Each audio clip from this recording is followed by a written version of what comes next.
Selamat datang dalam program dan kegiatan Balai Besar Pengembangan Pasar Kerja dan Perluasan Kesempatan Kerja Kementerian Ketenagakerjaan Republik Indonesia dalam rangka perluasan kesempatan kerja. Kita ketahui bersama kondisi saat ini, pandemi COVID-19 sangat mempengaruhi sektor ekonomi dan ketenagakerjaan. Oleh sebab itu, hadirnya peran pemerintah, dalam hal ini Kementerian Ketenagakerjaan Republik Indonesia melalui Balai Besar Pengembangan Pasar Kerja dan Perluasan Kesempatan Kerja menyelenggarakan peningkatan kualitas tingkat partisipasi angkatan kerja melalui inkubasi bisnis atau wirausaha. Diharapkan dapat menumbuh kembangkan wirausaha baru dan mempertahankan kelanjutan wirausahanya serta menjadi wirausaha yang mempunyai daya saing tinggi.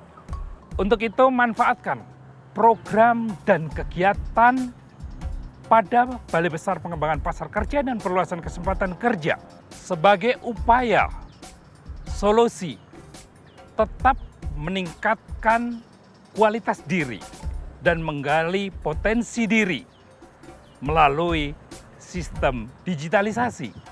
Selamat mengikuti dan manfaatkan program kegiatan Balai Besar Pengembangan Pasar Kerja dan Perluasan Kesempatan Kerja. Sekian dan terima kasih. Assalamualaikum warahmatullahi wabarakatuh. Halo teman-teman semua. Hari ini kita akan belajar bareng dan kita kenalan dengan apa yang disebut dengan frozen foods. Saya Syamsul Arifin.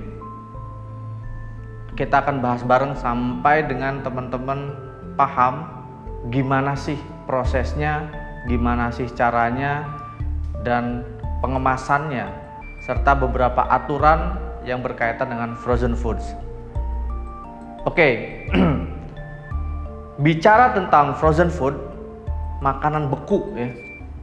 Kalau saya tanya dulu ke teman-teman, kebanyakan kenapa sih kok kita membeli produk-produk frozen?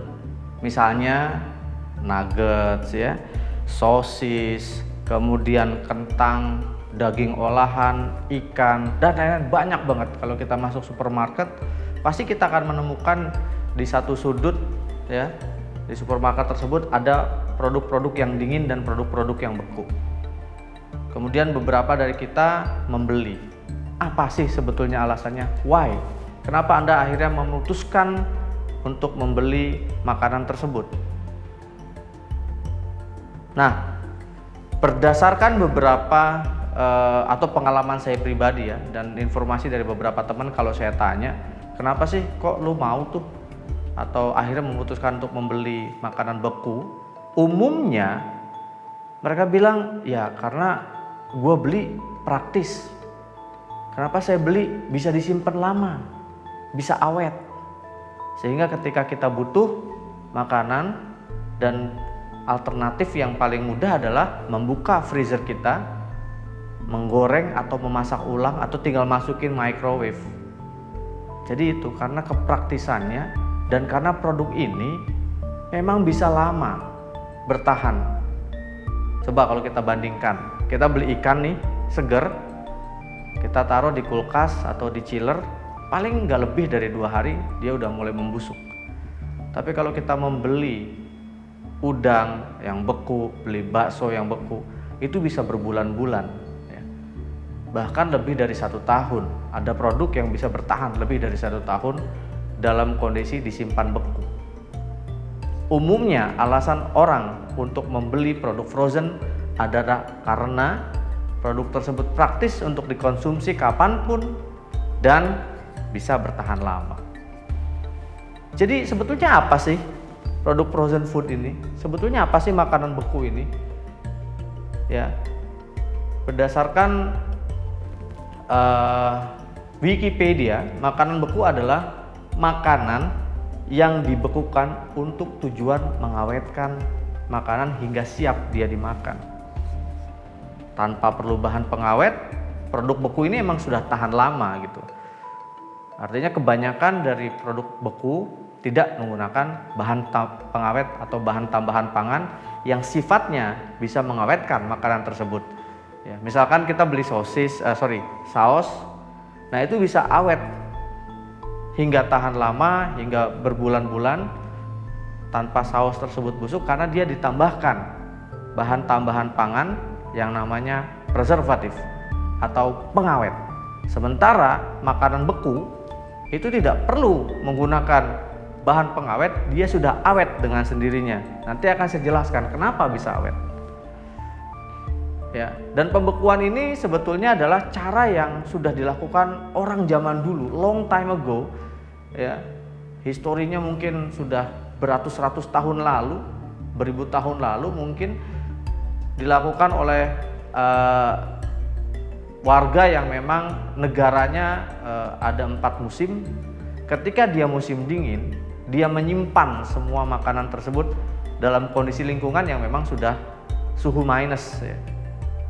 Kemudian dia akan mengkonsumsi kapanpun dia butuhkan, dan dengan metode yang paling sederhana, dia hanya menaruh produk tersebut dalam gundukan es, ditaruh dalam wadah, dan dia simpan selama pada musim dingin tersebut.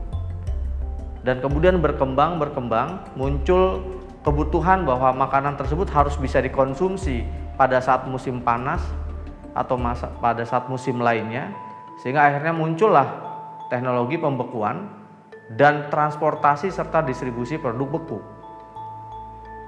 Ya, artinya pembekuan ini bukan barang baru, bukan teknologi baru, sudah lama dipakai.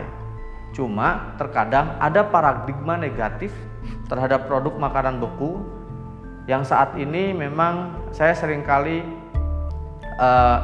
edukasi atau kasih tahu ke keluarga sendiri gitu. Misalkan, daripada beli ikan beku mendingan kita beli ikan yang langsung beli di pasar, masih segar, masih fresh. Padahal produk beku bisa saja lebih fresh dibandingkan produk yang kita kategorikan segar atau fresh. Apa contohnya? Ikan deh ya. Kita mungkin pernah berbelanja atau beli ikan salmon di supermarket. Ikan salmon ini kita lihat seger banget dan akhirnya kita putuskan untuk membeli dan kita bilang ini salmonnya fresh. Padahal tahu nggak Bapak Ibu teman-teman, ikan salmon itu tidak ada di Indonesia. Itu ada di negara subtropis. Spesies ikan salmon kita import dari Chile, dari dari Norwegia, dari Alaska, mungkin dari Australia yang memang atau New Zealand memiliki sumber daya salmon yang banyak gitu ya. Kemudian dia bekukan ikan salmonnya, setelah ditangkap atau dipanen, ikan salmonnya kemudian dibekukan, disimpan beku, dikirim ke Indonesia dalam bentuk beku. Kita impor salmon. Dan setelah nanti mau disajikan atau dijual, baru dia di-defrost atau di-thawing. Nah, sehingga ketika disajikan dalam bentuk di retail ya, dalam bentuk slice atau fillet, kelihatan segar banget, warnanya masih cerah, masih warnanya merah ke orange gitu ya. Padahal dia berasal dari produk beku.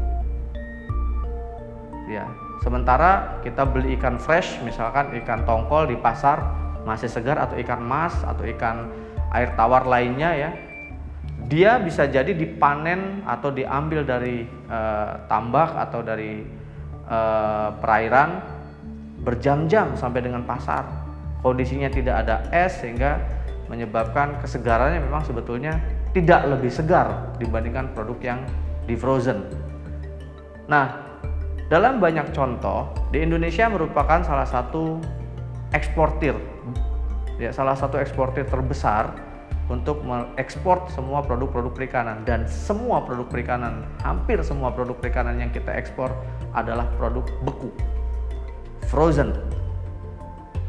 Nah, jadi itulah salah satu reason why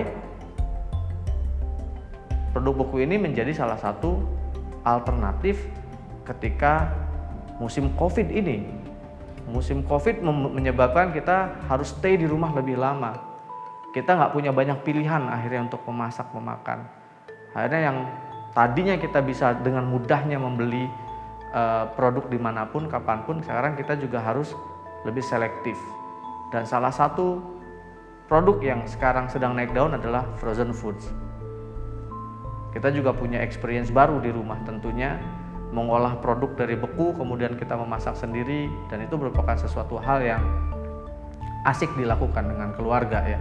Sehingga kenapa akhirnya topik ini kita angkat, karena kita ingin sekali memberikan knowledge, memberikan pemahaman, memberikan pengetahuan bahwa makanan ini penting dan teknologinya tidak terlalu complicated, sederhana, bisa saja dilakukan oleh para usaha kecil menengah, para UKM, bahkan sampai ke perusahaan yang besar.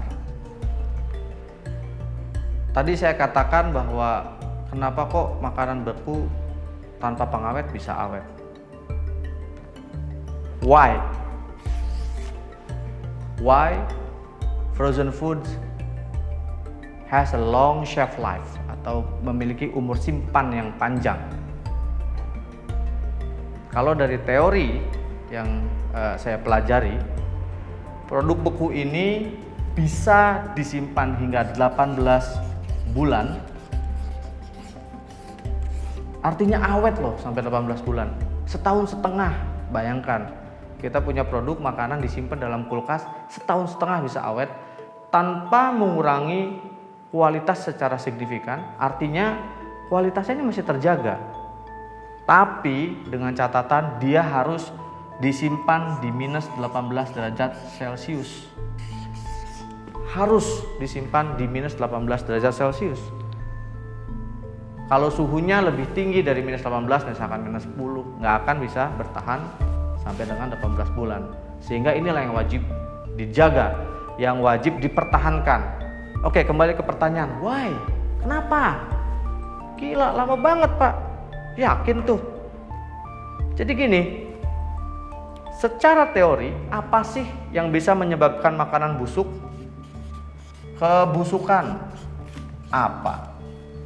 Yang menyebabkan kebusukan makanan bisa busuk adalah bakteri atau mikroorganisme, mikrobial, microbiological, bakteri. Kita lebih gampang disebut dengan kuman. Ini yang bisa menyebabkan pembusukan. Nah, kuman ini macam-macam. Ya. Umumnya kuman ini bereproduksi dengan membelah diri. Sehingga dia dalam waktu singkat dia akan menduplikasi dirinya dan semuanya akhirnya butuh makan. Dan makanannya produk makanan yang mengandung protein tinggi. Itulah yang bisa menyebabkan bakteri tumbuh dan berkembang secara cepat. Ketika bakteri tumbuh dan berkembang secara cepat, ujungnya makanan itu akhirnya jadi busuk. Nah, lantas apa hubungannya dengan pembekuan? Apa hubungannya dengan makanan beku bisa mencegah pembusukan? Karena ketika produk beku suhunya mencapai minus 18 derajat Celcius, sebagian besar bakteri mati. Sehingga tidak ada lagi faktor yang menyebabkan pembusukan. Karena tidak ada yang menyebabkan kebusukan, maka makanan tersebut bisa jadi awet. Bisa awet sampai dengan 18 bulan. Jadi secara simpel, secara sederhana, makanan beku itu bisa awet karena bakteri yang menyebabkan kebusukan di dalam struktur jaringan dari pangan tersebut, misalkan di daging atau di ikan atau di material yang lain, bahan pangan yang lain, dia tidak bisa bertahan hidup, akhirnya bakterinya mati, sehingga makanan jauh lebih awet karena tidak ada lagi yang menyebabkan kebusukan. Nah, sekali lagi, ketika kita simpan makanan tersebut di suhu minus 18 derajat Celcius, maka makanan tersebut secara teori bisa bertahan hingga 18 bulan Ini yang lebih common adalah untuk produk meat ya dan fish, ikan dan udang, ikan, daging dan lain-lain bisa bertahan sampai dengan 18 bulan. Nah, teman-teman, sekarang kita bahas tipe atau berapa jenis sih, apa jenis frozen food yang umum diproduksi ya. Baik secara olahan di rumah tangga atau UKM ataupun di industri besar lainnya. Jadi secara umum sebetulnya ada dua tipe frozen foods yang umumnya dijual di pasar. Yang pertama adalah frozen food yang raw dan yang cook. Raw itu artinya mentah ya. Jadi produknya ini memang masih mentah, belum diolah. Sementara yang cook berarti produknya sudah dimasak, kemudian dia bekukan. Ini mentah, beku. Sementara cook dia sudah matang dan beku. Nah, nanti tergantung teman-teman masuk di industri yang mana nih. Ada sebutan lain untuk produk-produk yang mentah beku. Itu disebut dengan produk ready to cook. Jadi kalau nanti ketemu dengan istilah ready to cook, artinya produk ini siap untuk dimasak. Harus dimasak dulu sebelum dimakan. Nggak boleh makan mentah. Ya, sehingga si produsen hanya membuat bahan tersebut dalam keadaan mentah tanpa dimasak karena nanti di tingkat konsumen, di tingkat pengguna end user dia akan mengolah dulu. Contohnya kita beli ikan beku, ikan salmon beku. Ikan salmon beku itu masuk kategori raw yang mentah gitu ya. Dan dia harus dimasak dulu atau ready to cook. Sementara ketika kita membeli bakso, sosis itu masuk kategori produk yang cook, yang sudah dimasak. Nama lainnya, istilah yang sering disebut adalah ready to eat. Siap untuk dimakan. Ya, cuma bisa jadi tidak langsung tinggal lep ya, karena dia dalam bentuk beku, sehingga perlu ada proses lanjutan yang sifatnya hanya menghangatkan atau memanaskan. Sehingga ready to eat ini kemudian terbagi lagi. Ada yang disebut dengan ready to reheat atau ready meals.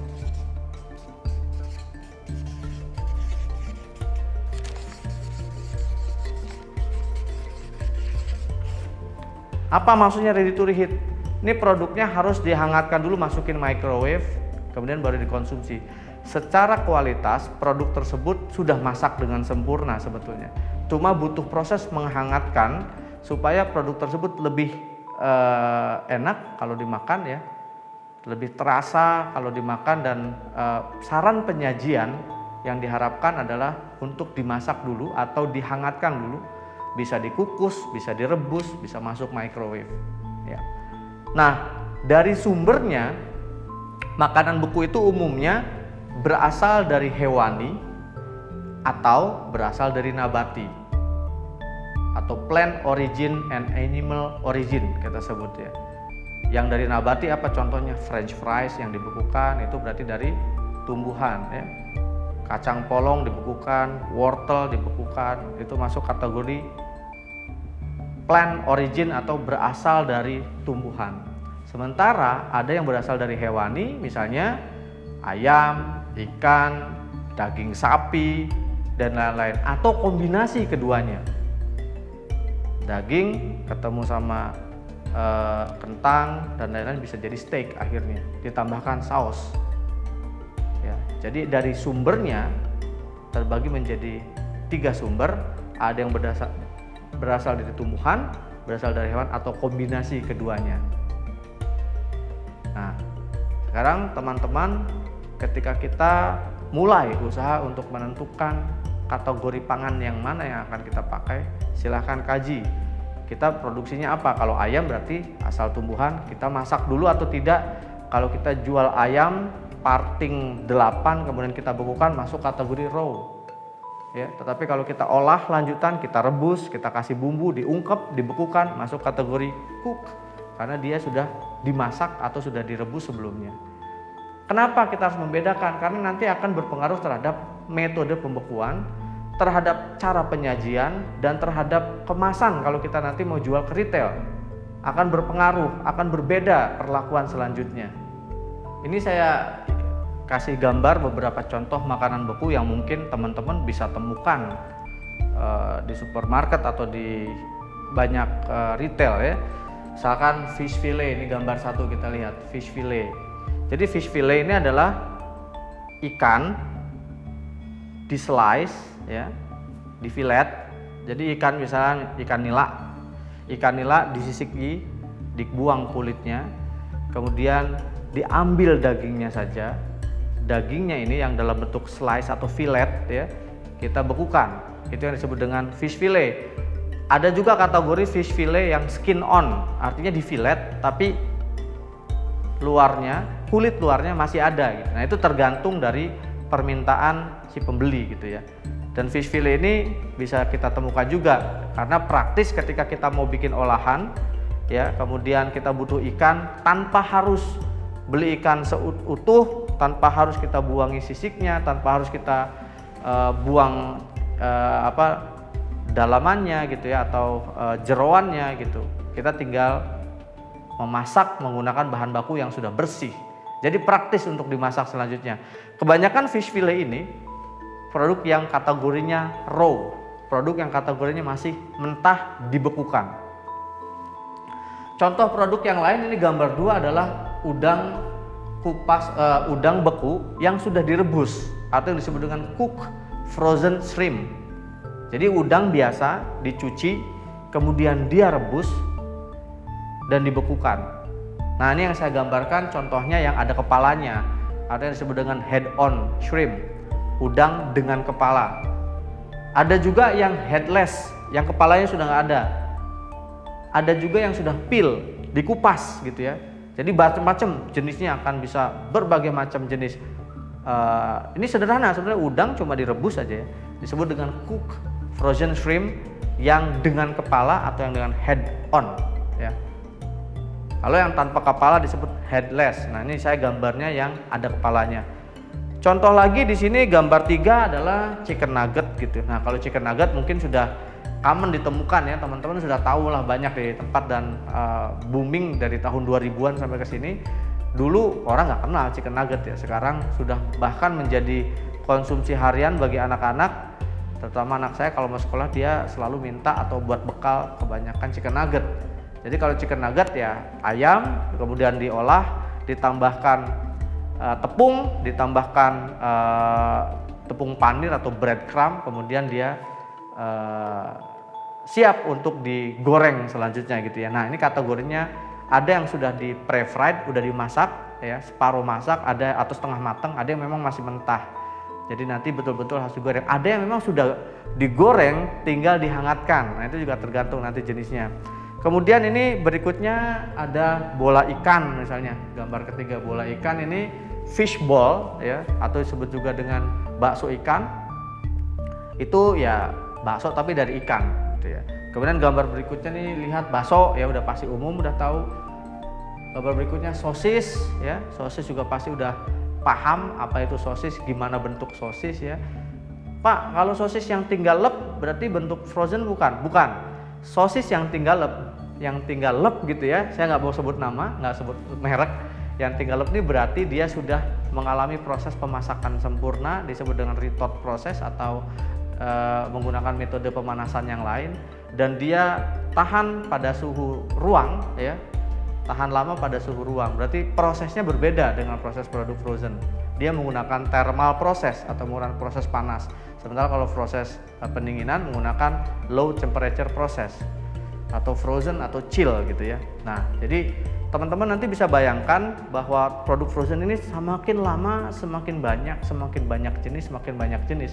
Kenapa? Karena ini salah satu alternatif pengolahan pangan, membuat makanan awet dalam jangka waktu yang lama dan praktis.